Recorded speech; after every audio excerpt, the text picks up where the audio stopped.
আমি পরিবারে ঘর তারা কাটিনা বসা হয়েছে না কি করে দিবাই তুই না কি কিনতাম দেখি হ্যাঁ হ্যাঁ পালেন থাকাতে মধু এটা কি দেখাবা ভাই পয়সা তো খাওয়ার না মাছ মাংস খাওয়ার না এটা বেচতে কেউ নাই দিকে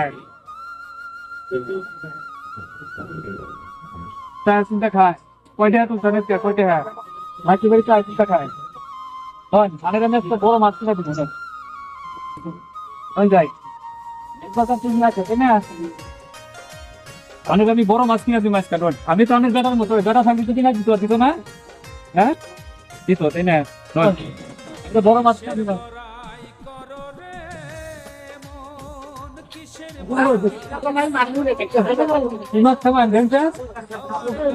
কোনটা পছন্দ হয় কোনটা কোনটা কোনটা পছন্দ হয়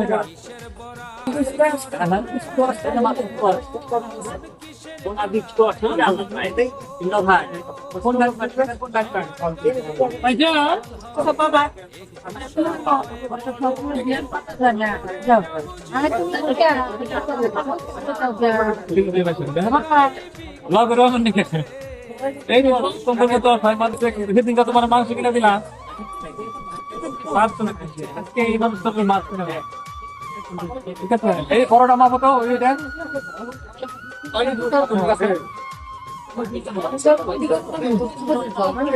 এটা হলো মানে 300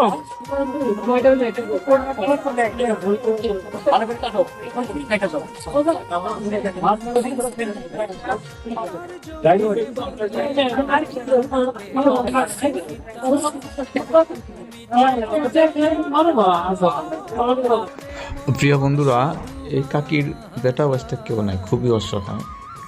কেরা জানি পালেং শাক আর বিলাহি দিছে, ওই বিলাহি নিয়ে হাঁটতেছে বাজার দিয়ে। আমারে কয় বাবা কিছু সাহায্য করো।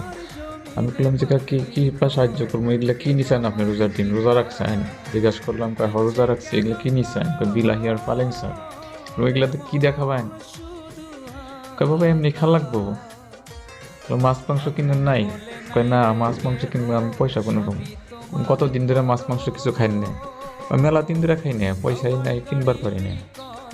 পরে আমি চাষিরে নিয়ে আসলাম মাছের দোকানে, আইনা হেরা চাষিরে প্রায় 1.5 কেজি ওজনের একটা মাছ, 1 কেজি 300 গ্রাম, ওই মাছটা কাকিরে কিনে তারপরে মাছটা দিলাম। প্লাস বাড়িতে যাওয়ার জন্য চাষিরে 100 টাকা আমি পিলপিলির ভাড়াও দিয়ে দিলাম। চাষি অনেকটাই খুশি হলো। তো বন্ধুরা, আপনাদের দোয়া আশীর্বাদ থাকলে এই ধরনের মানুষের পাশে সবসময় আমি দাঁড়াবার চেষ্টা করব। আমার ভিডিওগুলো আপনারা বেশি বেশি দেখবেন এবং শেয়ার করবেন। আর যদি মনে করেন যে না আমি ভালো কাজ করতেছি, তাহলে অবশ্যই আমার পেজটা ফলো করে রাখবেন, যাতে সবসময় আমার ভিডিওগুলো আপনারা পান এবং আমাকে সমর্থন করে যাবেন। আমি আরও নতুন নতুন ভিডিও বানানোর জন্য